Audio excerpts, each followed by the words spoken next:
Now I'd like to introduce the candidates. Joining us tonight are Martha Kaczmatka. I'm sorry. Marcia Kazmatka. Thank you. Kevin Tatulian and Ryan Berman. Now, there's many issues facing our state, and they're complicated, no doubt. We anticipate that you may not have the depth of knowledge yet on all of these issues that we're going to be covering tonight, but we're interested in gleaning what we can from your answers, what general ideas you have on different topics. So it's important to all of us. Tonight's moderators for our events are first Linda Brandis.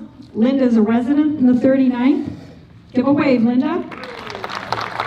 She's a very active member of the community, and Linda also happens to be the State Commemorative Events Vice Chair for the Daughters of the American Revolution. Our second moderator is Representative Jim Runstead from the 44th District, who has agreed to come and help us out. Jim Runstead will be leaving his seat as state representative to run for our state senate this year, if you didn't know that.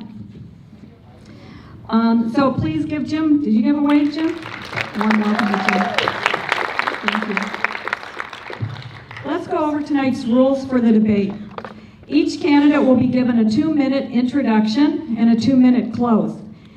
The order of those opening statements and closing statements were predetermined with a drawing that we did before the debate began. The opening will start with Martha, then Ryan, and then Kevin, and it will be the reverse order for the closing. During the debate, candidates will be asked questions that require 1-word answers, 30-second answers, and 1-minute answers. Candidates, if your names are mentioned in an answer by another candidate, you'll get another 30 seconds to respond. Moderators, at their own discretion, you may ask a quick follow-up question, and candidates will once again have 30 seconds to respond. The timekeeper will keep the time limits, and our timekeeper tonight is Patty Bauer. Give a wave, Patty. She's going to show a yellow card when there's 15 seconds left and a red card when time's up. And if they run overtime, what are you going to do, Patty? Thank you. Following the debate, we want to remind everyone who lives in the 39th and who was pre-approved to vote in our straw poll. That will be conducted right up here at this table afterwards. The count for that straw poll will be conducted in a small room in the theater. The only people that will be allowed in are the vote counters and 2 representatives from every campaign. After the debate, also, while that count is taking place, there'll be a meet and greet in the Imagine Theater bar area, and we invite you to attend. It'll give you the opportunity to meet and say hello to the candidates, maybe have them answer a few questions that maybe you weren't clear on or we didn't get to. So we ask you to stay around for that. We will be announcing the straw poll results and giving those results to the media also. Okay, so without further ado, as I mentioned, the draw for the opening, we had Martha won that draw, so she'll be starting. It's Marcia. Marcia. It's the second time. Marcia. Yes. Sorry, Marcia. Okay, so with that, we will begin. I am Marcia Kazmatka. I'm seeking to represent the hardworking families of the 39th District because I am one of you and I come from one of those families. I've lived every one of my 46 years in this district. The first 26 in Wolverine Lake in a house that my dad still lives in today, and the last 20 in West Bloomfield. I went to our public schools, starting at Loon Lake and Wixom and finishing at Western and Commerce. I then went on to Central Michigan University and then law school. An education that was made possible because my parents risked everything to open a small company, a small manufacturing machine shop in Commerce Township. I have worked for 20 years as a trial attorney in this district and across our county. First, as an Oakland County prosecutor speaking on behalf of victims and spending most of my time at that office in the domestic violence unit. And then with my own law practice, defending the individual constitutional rights of people on a daily basis. I am an unapologetic pro-life Christian. It's here that I learned the value of community service. For over 25 years, I've been a member of the Fraternal Order of Eagles in Wolverine Lake, the American Legion Auxiliary in Wixom, where I've served as Sergeant at Arms, the Fraternal Order of Police, receiving their Member of the Year award in 1996, and I've shot competitively on their pistol team, as well as at leagues at multi-lakes. I've served as a coach for Walled Lake Western's mock trial team, leading our kids to state finals and receiving in 2002 the Golden Apple Award from the Walled Lake School Board, and I'm a founding member of the West Bloomfield Rotary. Our district needs someone with a connection to the entire district and who has the professional skills to go to Lansing and be a strong voice for our conservative values.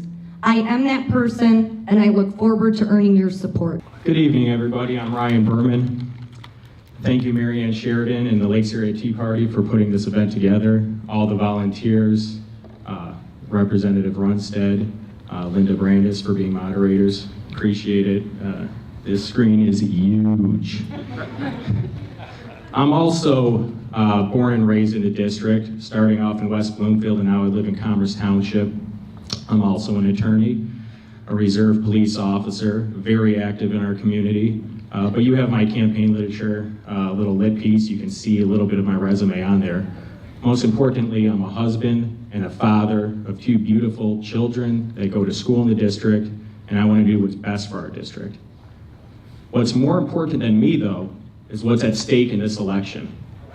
Who here knows who Mark Brewer is? Yeah.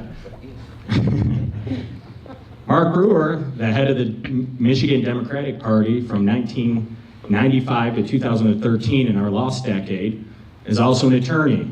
And he's brought us such wonderful lawsuits, such as the Jill Stein recount, opposing our repeal of straight ticket voting, and most recently last month, filing a lawsuit about our redistricting and trying to have an independent redistricting commission. The reason I bring him up is because his legal assistant at Goodman Acker is Jennifer Sedan. She's the Democratic candidate in this district. She's also Andy Meisner's campaign manager for the past 2 cycles. She's going to be very well organized and well funded. And we need the best candidate, and the most electable candidate going forward to oppose them. They've already started attacking me because of my stance on the Second Amendment. I'm an NRA certified firearms instructor and benefactor life member, and I will not compromise my principles. Hello everyone, my name is Kevin Tertullian, and before I go any further, I want to thank everybody in this room for electing Donald J. Trump, our 45th President of the United States. It wasn't the Lansing establishment, it wasn't the Republican establishment, it was you guys sitting in this room who got out, did not listen to the media, and you voted for our president. 313,000 new jobs last month. Our economy is coming back. Our jobs are coming back. That is what happens when you elect conservative, principled leadership at the national level, and I'm asking for your support at the state level for state representative. I am a pro-life, pro-Second Amendment candidate. I will never compromise on the values that I consider those are not compromised, those that can't be compromised. My story is my parents came here from the Soviet Union. They came here, my grandparents and my parents came here for their American dream. They started off in a small city known as Oak Park, Michigan, where they worked very hard to move up the chain and give me, my sister, and my brother the opportunity to go to good schools. My mom started with her dream of owning a small business. Today, she provides countless people with their American dream by providing home ownership to countless people in the district. I am an educator. I own a mathnasium of Sterling Heights. I teach kids math every single day after school. Math and science are going to be the future for our jobs.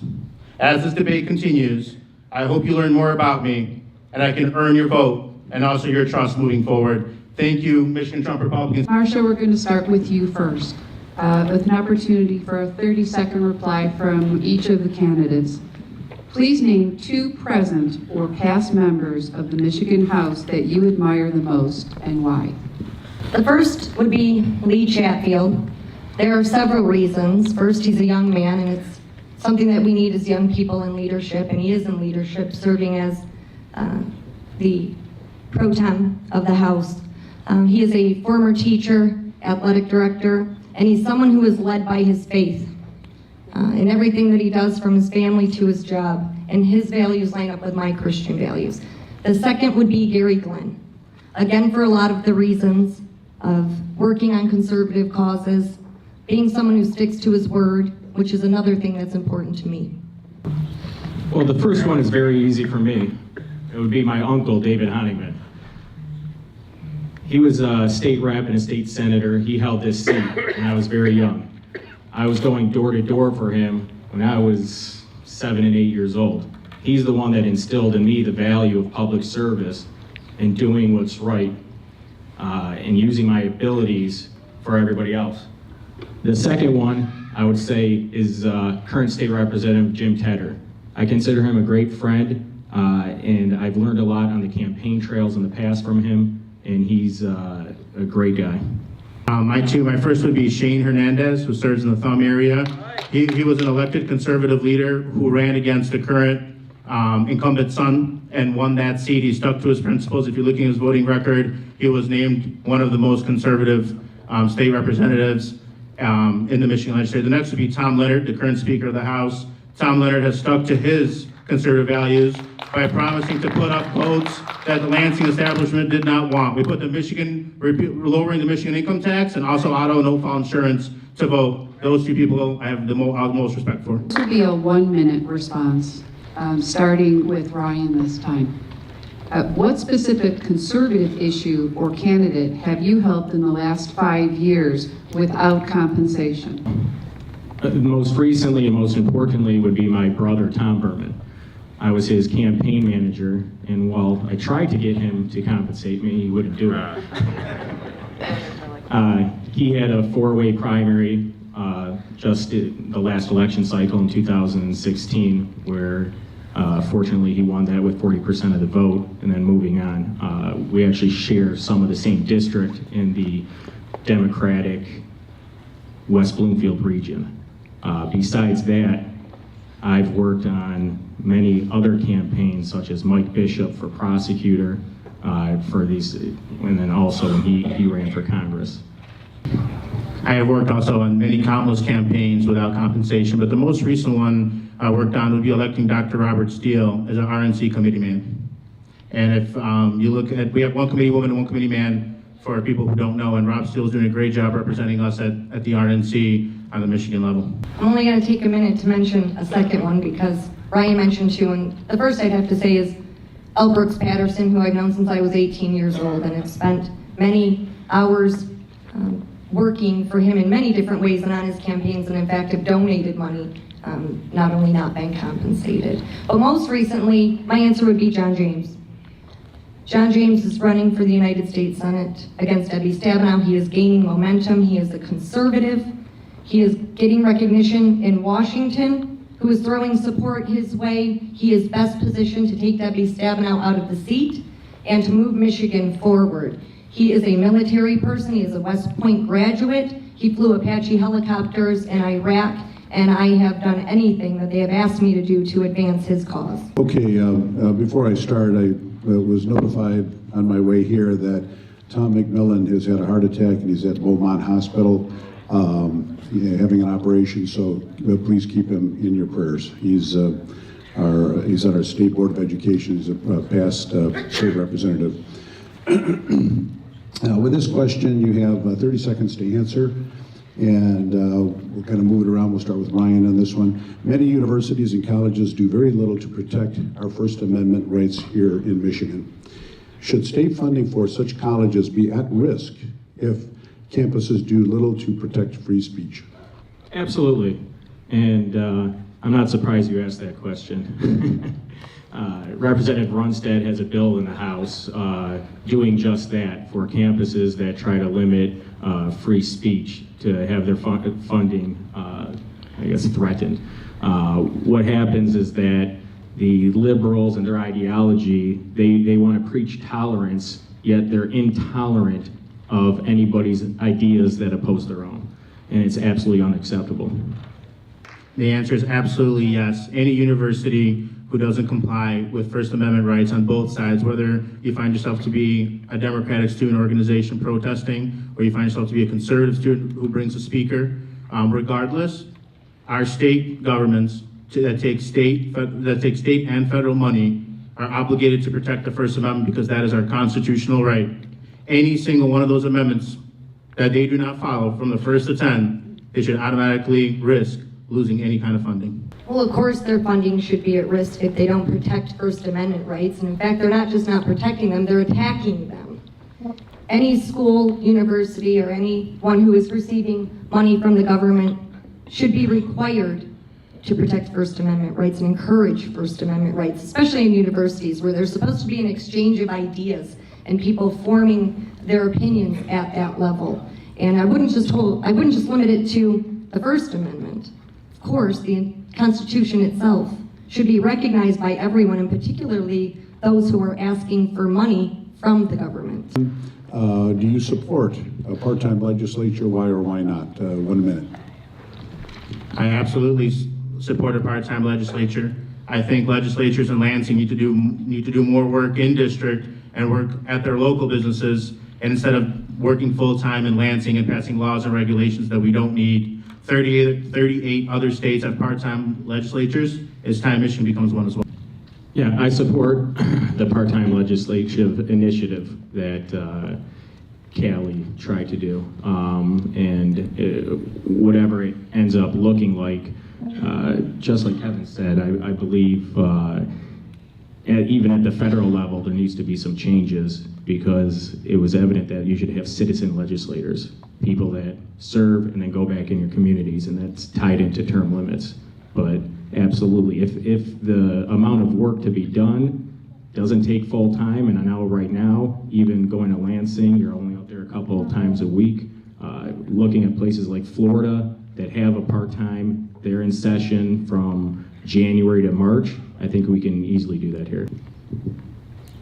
My answer on this one is that I would support a part-time legislature if that's what the people voted for. It can only be accomplished by a constitutional amendment, which is either going to be by a 2/3 vote of the legislature, and I wouldn't count on that, or by a ballot proposal to be passed by the people. And if that's what the people voted for, then obviously that's what they would get. My concern is with the term limits, and that we already have people who are distracted by term limits because they get up there, learn the job, get to know the job, and then they're thinking about their next job. And then by making it part-time, we're making it so they have yet another distraction of the business they have to run back at home. That's going to take priority because that's going to be the long-term job. For someone like me, and in running this position, it would in no way affect whether or not I'd be standing on this stage because I have a job and I have a career and I've had a successful law practice and I've practiced for 20 years. So I would absolutely think that we should consider it, but I think if you're going to do that, it should be tied in with changing term limits. Question is from Craig Mauger at the Michigan Campaign Network. And Kevin, we'll have you start this next one. It's a 1-minute reply. One of the battle cries of Trump campaign was and still is, drain the swamp. Politicians seem to twist that idea to mean whatever they want it to mean in the moment. What do you believe draining the swamp means? And can you convince us,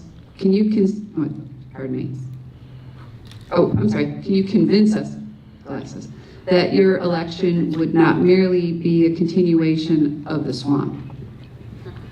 Thank you for that question.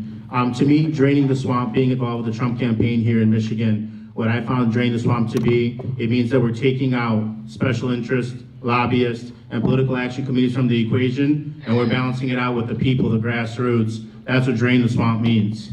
In order to do that, we have to make sure that those organizations have less influence on their legislatures. That is why I'm proud to announce today that I have not and will not take any money from political action committees, lobbyists, or special organizations. The money will come directly from the grassroots, and I will make sure that I report only to the people who vote me into office as your representative. Well, of course, drain the swamp means that we need to get rid of people who are spending our money and who aren't learning to live within our means, because that's what the government should do. They're spending our money. We have a balanced budget because it's required by the Michigan Constitution, but we have a budget that is rising above the rate of inflation, year after year, and that's when we have a Republican governor, a Republican House, and a Republican Senate. We also have income taxes that went up.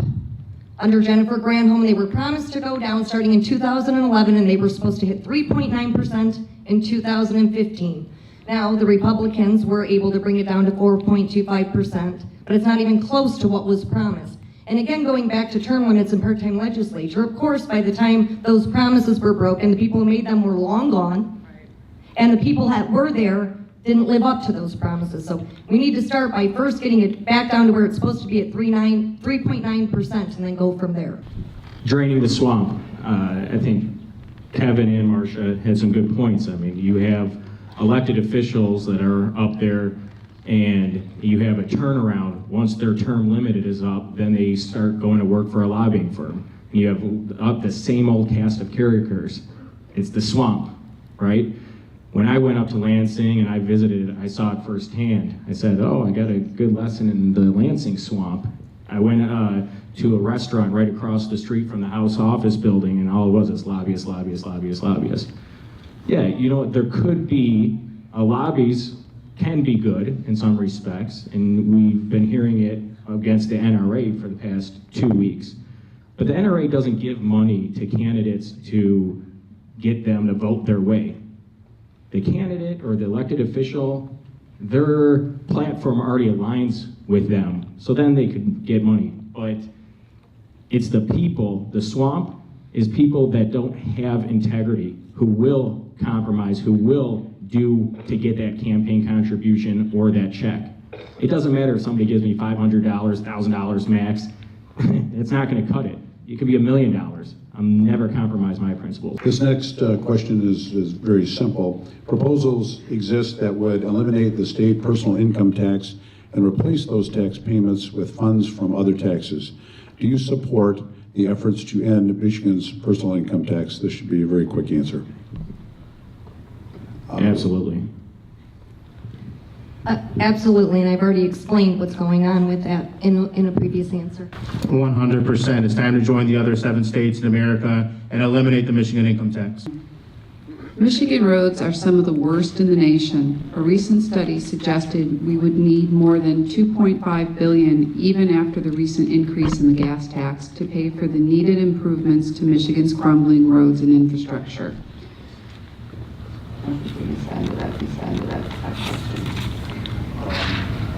I agree. What would you propose to solve the problem? Roads is the #1 issue. In looking at the budget, you know, it's great that Lansing passed $175 million supplemental last week.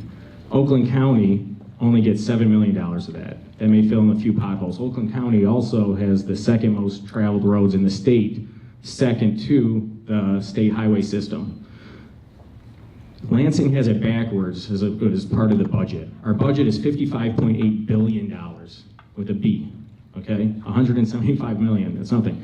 As a household, you start off paying your mortgage, paying your taxes, utilities. If you have money left over, then you can come to the movies. Then you can buy what you want. Lansing, and what I've seen, does it opposite. People look at their pet projects, things to put money into, their charities, nonprofits, and that's great, but that should come last. The first thing we should do is look at that budget, and #1 issue, #1 thing on the top of the list is roads. Without proper roads, we're not going to have the good jobs. People are going to be leaving the state. We should be able to find $2.5 billion. That's 5% of the budget. Nobody goes to Bed Bath & Beyond without a 20% coupon. You go to all the vendors, and we pay way too much money for paper. All the different attorney general's offices, departments, they're getting reams and reams of paper. And if you look at the price of that paper, they're not getting Staples discount prices. Use technology, paperless office, in any other vendor contractor, you say cut your amount by 5% this year, it can go back next year, which I wouldn't even want. And It's a two-part answer. First, we have to look at the federal formula that decides how we're getting money from the federal government. We are a donor state. There are 28 donee states, and we are one of the donor states, which means that for every dollar that we send to the federal government, about 10 cents is being kept. We're only getting about 90 cents back. And so when we see the meter ticking when we get gas, that means that we're sending money to the federal government that they're going to then redistribute somewhere else. And that formula is based on north, south, and east-west roads. And because we're a peninsula, we don't have a lot of those. But when it comes to the state budget, we're going to have to make cuts and we're going to have to prioritize. And there are places that we can look at making cuts.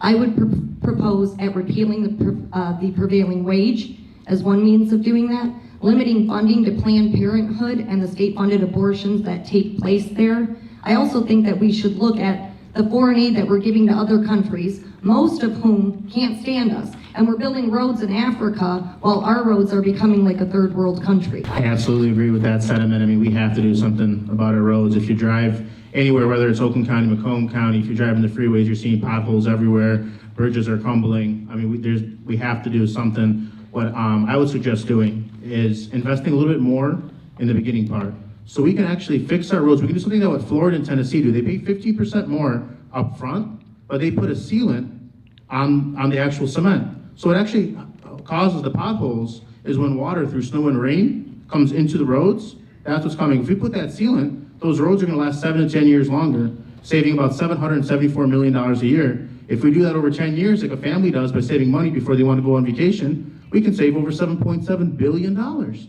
That's the money that we can use to fix long-term projects, build new roads, and invest to make sure that we have jobs coming in here. Just do the math. We'll start with Kevin, and this is a pretty simple one, and you can give a pretty simple answer to it. Washita County, or actually I believe it's Ann Arbor, and Detroit are among several communities across the nation that consider themselves sanctuary communities. Should state funds be restricted to these Michigan sanctuary cities that ignore immigration laws and or fail to cooperate with the proper legal authorities? It is a very simple answer for me. My parents and grandparents came here as legal immigrants. There is no doubt that legal immigrants benefit our society, they benefit Michigan, they benefit our country. The problem is illegal immigrants who come to this country pouring through our borders, or they overstay their visas. I'll make it quite simple. As your state legislature, I will defund any city that promotes itself as a sanctuary city, or as I call it, an outlaw city. Again, of course, there should be sanctuary cities should be defunded. And again, this is under the Constitution. We're talking about constitutional principles, and we're here under the Lakes Area Tea Party and the Michigan Conservative Coalition. You can ask the questions a lot of different ways because there are a lot of things that are affected by it. But everything should go back to whether or not it's constitutional. If you're funding sanctuary cities, it's against the law, and therefore it's not constitutional. I also agree that we should not fund sanctuary cities. But as Marcia brought up, the constitutional aspect, it's pretty clear, very clear. The federal government in the Constitution has the power over immigration. It's not even questionable. But then we start looking at, and when the Constitution was ratified and the whole federal government versus states, the federal government has grown so big and it's encroaching on states' rights. If the next issue that typically something is state right, is a right of a state, and the federal government gets into it, then you get into a gray area of disregarding federal law. It's up to whether that federal law is constitutional or not. A sanctuary city, that's clear. It's constitutional, the power's with the federal government. If you are not abiding by that, then it's illegal.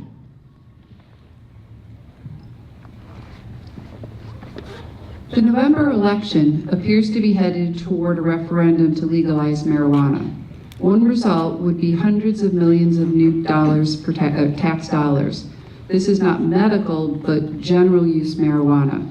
This is a two-part question. The first part is a mere yes or no. And the second is, if it passes, what would you do with these tax dollars? And let's start with Ryan this time. What was the first part? The first part is, do you support it? Just a yes or no answer. And the second was, if it passes, what would you do with these new tax dollars? I'm not sure that I support it. I think that this is one issue that it's up to the people, and it's up to the people in the district. If the people in my district want it, then yeah, I'm not super heavily against it, one way or the other. The reason is, from the medical aspect, I have friends, clients who have and use medical marijuana. I myself, I've never smoked a cigarette. I've never smoked marijuana. So it wouldn't affect me personally. But I have a problem with our government saying that, hey, you can't have something, right? Or you can't, especially something natural like that, on mere possession. I support decriminalization of small possession, amounts of possession, but just to have a free-for-all, I think that would be a mistake. There should be regulations on that. There have been negative impact on states such as Colorado after the legalization. So it's an area that I don't have a yes or no answer to. But as far as taxes, yeah, we can make a lot of money in taxes in regulating it if that happens, and I would put them towards the roads. I'll keep it short in the answer, but I have a lot of things to say about this one because I've worked in criminal courts for 20 years. If we got the money and it was passed, of course it's going to be roads.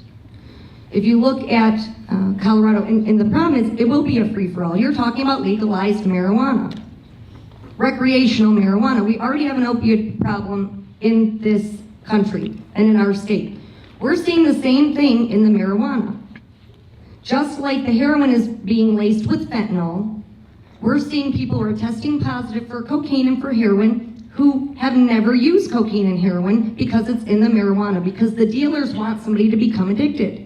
They want to make more money and they want them to come back. And you can look to Colorado. If you look at studies in Colorado, their finances, or the effect on their budget was that it went up 1.8%. But their youth use went up 74% over the national average. And their costs also went up because of emergency room visits. Additionally, there is no standardized testing or no way to enforce the driving under the influence of marijuana, which is still a Schedule I controlled substance in the federal government and by the AMA. And without those ways to make people safe, it's not about an individual freedom, because you're going to affect the safety of everyone else driving on the roads. I know you asked for a yes or no question, or a yes or no answer to the question. I can't give that answer because it is a ballot proposal. I have to see the language. Is the language 18? Is the language 21? What does the language say? How many ounces can you have? Is it decriminalization? I haven't seen the ballot proposal. When it comes onto the ballot, I would love to read it and then make that choice. Today, I can't make that decision, but I absolutely do agree with what Marcia and Ryan said. It sounds like a great idea. We have a lot more funds coming in through them. Decriminalizing is definitely something to look at, but at what cost? What is our health and human services going to look at? How many more people do we have to employ that suffer from substance abuse, such as alcohol or opiates? It's a very complicated question. It sounds good at the front, but there's a lot more research that needs to go into it. Next question came from the Michigan House member, Gary Glenn, who is the chair of the House Energy Committee, and we need about a 30-second or so response. 90% of energy in Michigan is controlled by a monopoly. Do you support the monopoly, or are you in favor of energy choice in Michigan? If in favor of energy choice, will you commit to sponsoring a bill within your first 3 months that would repeal Michigan's energy monopoly? Typically, I'm against monopolies. I would have to look at the language. Recently, when I was studying the issue, I think it was Ohio that deregulated, and other energy companies that weren't well established started popping up, and for one reason or another, their business models, and they went out of business, and now they have these sites that are sitting empty and eyesores and are making issues for the locals and zoning problems. So typically, I would have to see the exact precise language of a bill, how it would work out, and what the net effects would be.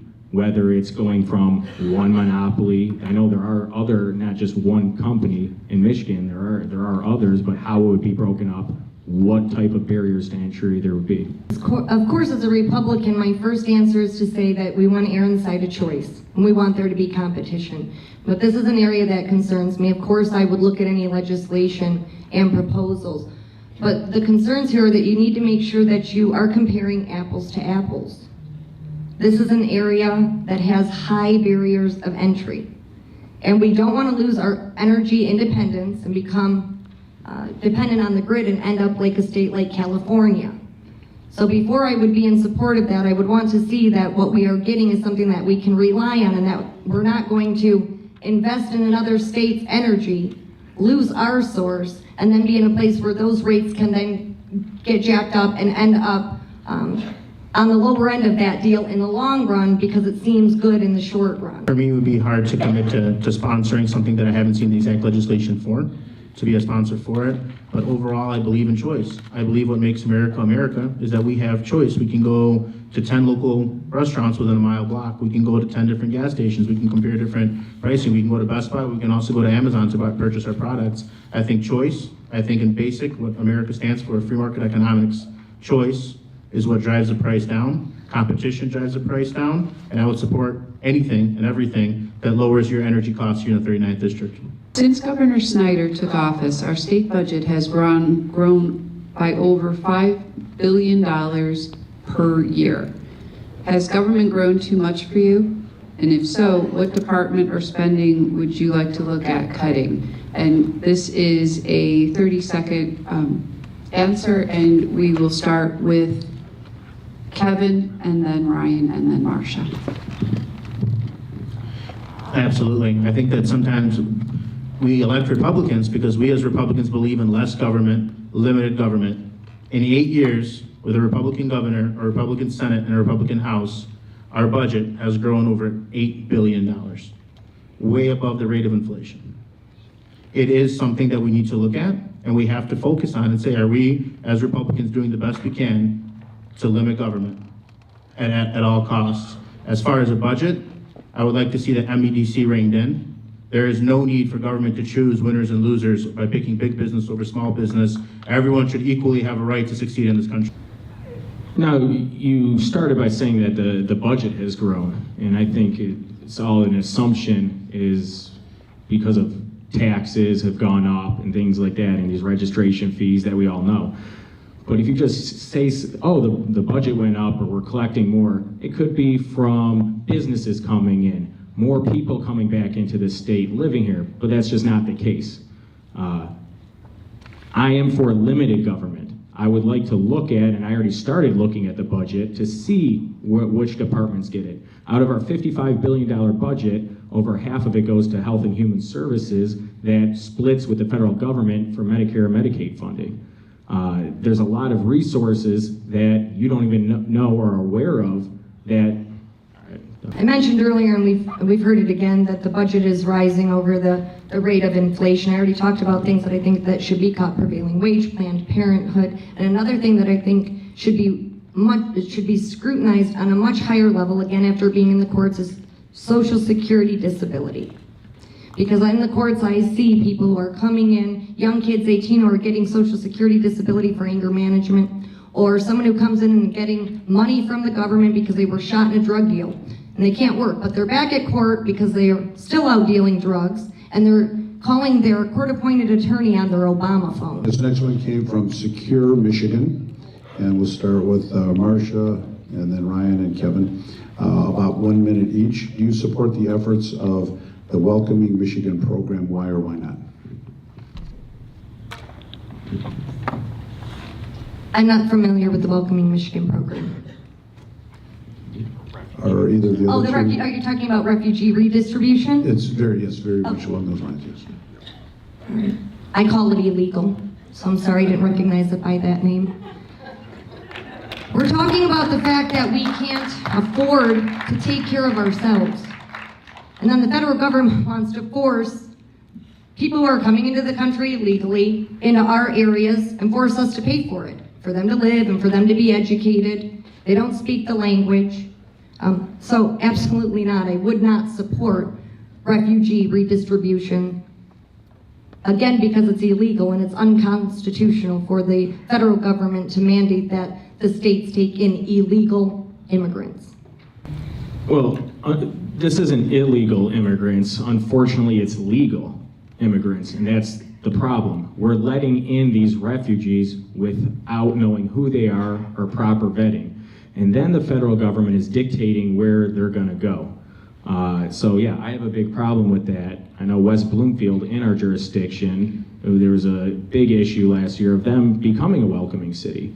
And part of it is federal funds. You know, the federal government tries to hold the purse strings and gets to entice you to do things with money, and this is just one of those policies that should be rejected. But on the flip side, if it's done properly and the locality wants to welcome people, and if it's done properly, then we can take a look at that. If they're coming here legally as refugees, I mean, it's very important to make sure we can vet who they are, from what countries they're coming from, and most importantly, let's talk about it. We need a merit-based immigration system. We need people who are coming to this country who can benefit us and bring benefits here.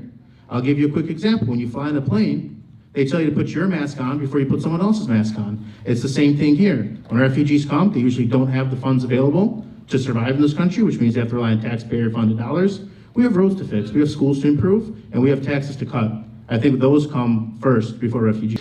Thank you. This next one will reverse that and do Kevin, then Ryan, then Marcia.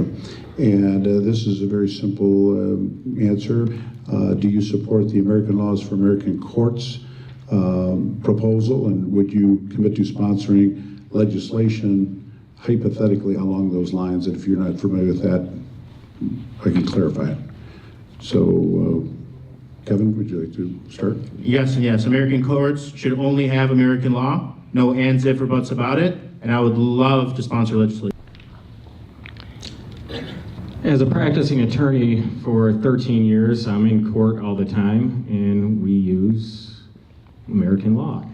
I don't think there has to be legislation about it, because that's the standard. That's what it is. There would have to be legislation or something to change that, and I would oppose that, obviously. As an attorney for over 20 years and in court on a daily basis, I can tell you that it's a real sad state of affairs when we even have to ask a question like that. Would you support American laws in American courts? And that's what it's coming to.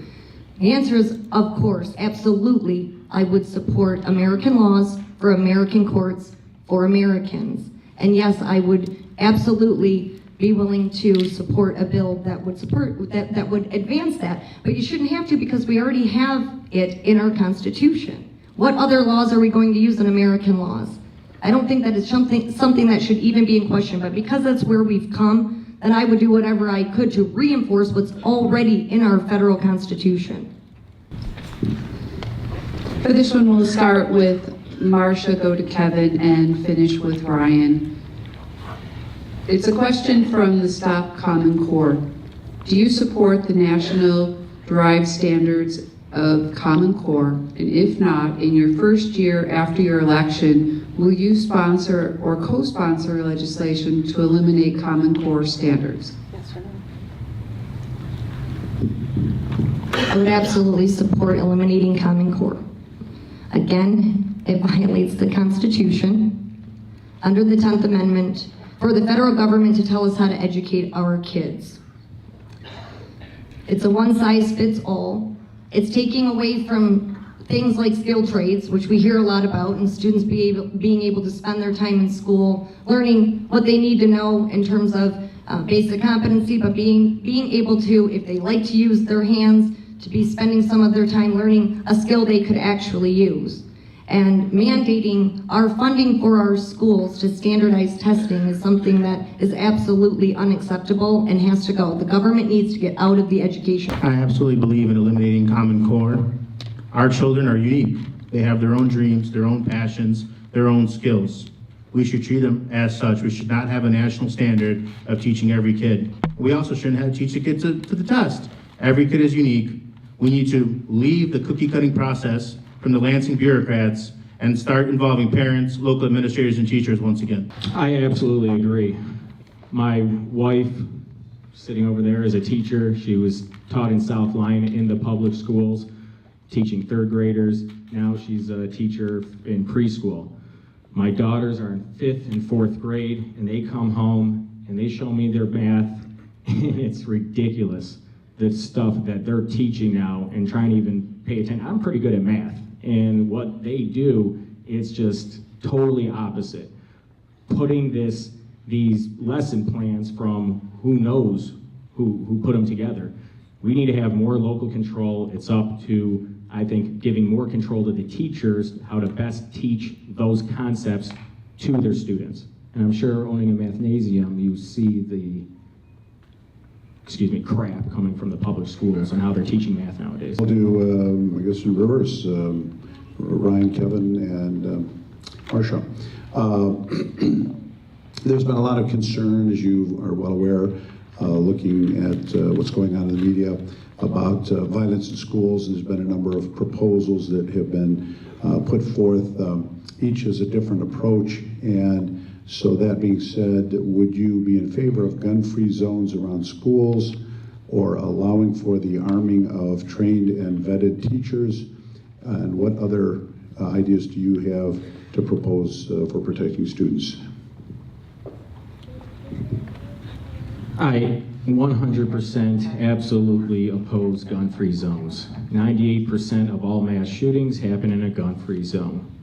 In regards to student and school safety, at least within our district, there have been safety proposals and things that, with the increase in tax millage that happened last year with Walled Lake schools, increase in security at the schools, which is a good start. In regards to arming teachers, I was a reserve sheriff's deputy patrolling out of Commerce. I've worked in the schools in Walled Lake Western, Central, and Northern. I posted a picture on Instagram recently before this Parkland shooting, and I had a hashtag special deputy. And when somebody clicked on it, there was another picture of a school teacher down in Polk County, Florida. Polk County, Florida Sheriff's Department has a program called the Sheriff Sentinel Program. And for any educators to go through training, much more rigorous than even the regular deputies, and they would be certified and sworn in as a special sheriff's deputy, able to keep a gun on them at all times on campus. And now, after Parkland, it has been in the national media as a possible solution, and I think it's a great one. And we can easily implement it here with the rules and the laws in place with local police departments and the sheriff's department. The violence in schools is obviously a huge concern, and it's not just the guns, it's the bullying, it's all of the things that are detracting from our kids' learning. And no, I would not support gun-free zones at schools. I think Ryan mentioned it, but over 98% of shootings happen in soft targets. A soft target is an invitation to come in and attack us because we're unarmed, and we're the one place that you can find it. Schools and churches and where we announce that people won't have guns. I think that we have to do a lot more to think about arming teachers, but I don't think that teachers who want to exercise their Second Amendment right to protect themselves should be limited to do it because of where they work and the fact that they're at a school. If we eliminated Common Core, we wouldn't need 3 vice principals at the high school that I went to at Walled Lake Western when they have 500 more students than when I went, and we had 1 vice principal. They have 1 vice principal just looking over Common Core. That's money that could be used to have trained guards at the schools. There are a lot of options to look at. We have a lot of retired deputies that are working metal detectors at our courts as a second job who are already trained in firearms and in the protection of people, and we have a lot of veterans that are also trained. So there are a lot of options short of arming teachers, but I don't think that they should be required to be in a gun-free zone in a sitting duck, particularly when they're not just responsible for protecting themselves, they're in a position to be responsible for protecting our kids. It's quite simple. No child should ever be scared to go to school. No parent should ever be scared in a country like ours to send their kids to school. Kids should feel safe to learn in an environment that is safe to all students, from bullying, from guns, from any type of that interferes with learning. What I would say that, as Ryan said and Marcia said as well, 98% of these shootings happen in gun-free zones. If guns were the problem, then the #1 mass shootings would be at gun ranges, but that doesn't happen somehow. I also haven't seen a crazy guy walk into a police station trying to shoot it up either. That doesn't happen. They come, these people are losers, they are loners, they are coming to school because they want to take their lives and take as many with them as they can. I joined President Trump in supporting rigorous background checks. I would give the option to teachers to carry concealed weapons on their person to make sure that it cannot end up in the wrong hands. We can give them a bonus as well for doing so or choosing to go through proper courses for that. And let's lock down our schools. If you walk into school today, if you don't have a child there or you don't have legitimate business, you can't get in. Why are there certain schools where you can just walk around? If you have no reason to be there, you shouldn't be there. If you don't have a child, let's protect our kids and make sure that our schools are safe for everyone to use. Obamacare itself is a federal law. However, Michigan adopted Medicaid expansion, a large part of Obamacare, just a few years ago under the program labeled Healthy Michigan. Since then, hundreds of thousands of Michigan residents have become dependent on this expanded entitlement program. Part of the gas tax to repair Michigan roads is being used to pay for the shortfalls in this funding of Medicare expansion. Included in the original adoption was an opt-out clause if Healthy Michigan became too much of a financial burden on taxpayers. Do you support reducing Medicaid expansion to its pre-2014 levels, knowing it may leave a portion of Michiganders without free medical coverage? This is going to be a 1-minute response that will start with Kevin and then Marcia and then Ryan. I absolutely support Medicaid or reducing Medicaid expansion. I think it was wrong when we did it the first time. It is wrong now. We have to get our government in check. And once again, we help people. We stretch our hands out. That's what our society is about. The people who need Medicare and Medicaid services, and they should be, and they should have them, especially our seniors who have paid into the system their whole lives. But when you see people my age, or when you see people who can work and they choose not to, because the government rewards them more by giving them an Obama phone or Medicaid expansion, or giving them the ability to be on welfare without having to find a job, that is wrong. It punishes the people who wake up every morning going to work. I wholeheartedly support going back to 2014 Medicaid level. Yes, I would support that. Enough is enough. These decisions were made, and they were made for reasons that I'm sure were very complicated, and that some of the people that have joined us here tonight would like an opportunity to explain. But in any event, it was meant to be temporary. It was meant for, when they had enacted it, for the reasons they enacted it, it was with the assurance that it would be temporary. These people have had the time to get jobs, the economy's back up, to get back on their feet and to pay for their health insurance the way all of the rest of us do. It's tough. We all know that, that we're feeling the burn from the costs that are going up, the premiums are up, the deductibles are astronomical and make no sense. So they should be required, people who have been on the Medicaid program should be required to work and to provide for themselves the way the rest of us do. I agree.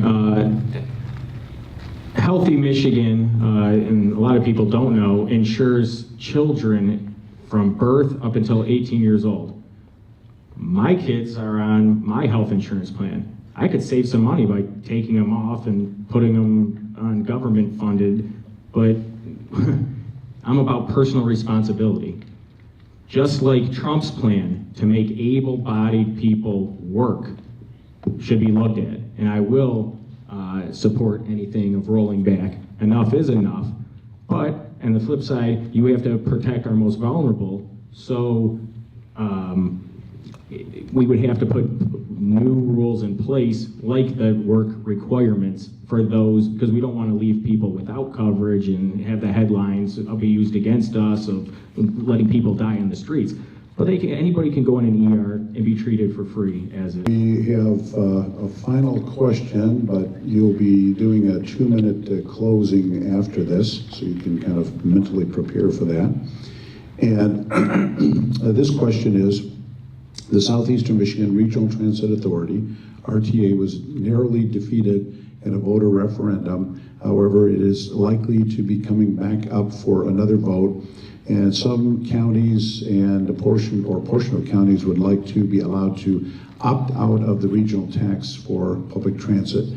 What is your position on the RTA and regional transit in general? About 30 seconds. Who do you want to go first?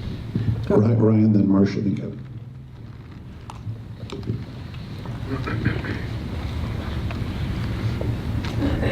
I would have to look at the bill, but when the RTA came up last time, I voted no against it, okay? Oakland County, I think as Med mentioned earlier this year, we're a donor county. If you look at some of these other referendums where we bailed out the DIA, look what that got us, okay? Right afterwards, they gave the director a raise to $500,000. Okay, that's ridiculous, making more than the governor of our state. I like to go to the zoo, but we don't need to subsidize it for everybody else. When there's money, if there's money left over, we can do projects such as that, but I'm against raising taxes, absolutely. Never, I will not raise taxes, and I will vote against that. I think it's up to the locality, and I support Brooks Patterson's position on this, and we all know he's been very vocal about it. As Ryan mentioned, our district, Oakland County, and we're here to talk about the 39th district, lives in a donor state in terms of the federal government and a donor state in this regard. We live in an area where people are working, people have jobs, and they have cars, and they're getting to work, and shouldn't be forced to provide transportation for out county. We have smart buses that are driving around our streets every day, and they're empty. And we have Uber for that as well, by the way. Of course, cities or municipalities that choose to opt out should be allowed to opt out. I'm a no as well on the issue. I don't think the voters of Oakland County should subsidize any other county by having a regional transport authority of any sort. I was a no against it the first time. I'm still a no. I feel Oakland County has its own problems, and we should use our taxpayer dollars to solve issues with our own county. We weren't sure if there was a sequence for the final words. If, We were told it was reversed order. oh, you know what the sequence is? Okay, you go right ahead then. About 2 minutes for each person. Once more, my name is Kevin Tertullian, and I'm running for state representative in the 39th district. I want to thank you for coming out and spending your Monday evening with us to learn from the candidates. I want to thank the candidates, Marcia and Ryan, for their vision. I want to thank Michigan Trump Republicans and the Lakes Area Tea Party for hosting us. I see this debate as a job interview. I am asking you to hire me, in the full sense of the word, representative. I am looking to go to Lansing to represent the voters in this movie theater, but also all around the 39th district. I have made a pledge to not take any outside money, so the only voices on my mind will be yours. I will fight every single day to reduce taxes, to eliminate the Michigan income tax, to reform no-fault auto insurance, to defund sanctuary cities, to stand up for life, to stand up for a Second Amendment and our entire U.S. Constitution. I'm asking for your support today, on August 7th and on November 6th, but I'm also asking to earn your trust that you will have a conservative, principled Republican in Lansing fighting for you. Thank you so much. Thanks for coming here tonight, everybody. I think it was a great event. Not much of a debate. I think we have a lot of similar issues here. That's why I believe the sharp contrast is going to be with the Democratic candidate. And I'm here to provide that sharp contrast. She's moving into this district from White Lake. I've lived in the district my whole life. I'm raising my family in the district. I've been very active in the community, in politics, in nonprofits, charities. I'm immersed here. I'm not going anywhere. I'm not doing this as a stepping stone or something like that. I'm doing it for the right reasons. I'm doing it for my family. I'm doing it for all of you. I'm your neighbor. I'm principled. I'm educated. Someone recently was just saying, what do you look for in your state representative? Intelligence and integrity. That was my answer. and it's still true to this day. I have the background, the experience that's necessary to know the issues, to learn the issues, to be smart enough, and I have the honesty, integrity to do the right thing. And I'm not beholden to anybody. I'm not beholden to an establishment, special interest. I will never compromise my principles. I do what I say is what I'll do. Thank you, Lakes Area Tea Party, Michigan Conservative Coalition, and Trump Republicans for your hard work in putting on this event, and also your efforts to advance our conservative cause. And thank you to all of you who came out here tonight. You're here because you care. You care about where you live, and you care about your schools. You care about your job and keeping your hard-earned money in your pocket and out of the government's hands, and you care about your community. I'm here for the same reason. I've lived in this district all 46 years, so I've lived where you've lived. I attended our public schools, and I'm concerned with our public schools as well. I've worked for 20 years in our district and across the county as a trial attorney, both as a prosecutor and with my own practice defending individual constitutional rights, and I have prepared my whole life for what I'm seeking to do for you. I share your values. I am pro-life and Second Amendment. I believe in protecting our kids and our seniors. I believe in supporting our veterans, like my dad, and our police, fire, and rescue, the groups that have sacrificed and who keep us safe. It's in this district where I was guided by faith, guided by my community, people like you, and of course by my parents. And I learned the value of hard work, the value of $1, personal responsibility, and that when you make a promise, you keep it. These are the values I want to take to Lansing, to use my personal experience and the professional abilities that I have garnered over the years to do what I've done for the last 20 in the job that I've had. I've stood in courtrooms and I've been the voice for people that I represented. And now I want to take my personal and professional experience to be your voice. It's for that reason that I ask for your support and your vote on August 7th. That's a longer walk than I thought. Anyway, just a big thank you to the candidates. Varsha, Ryan, Kevin, thank you so much. You've given us insight into your hearts and where you stand on so many issues, and it's really nice for us to get this at this time. I want to remind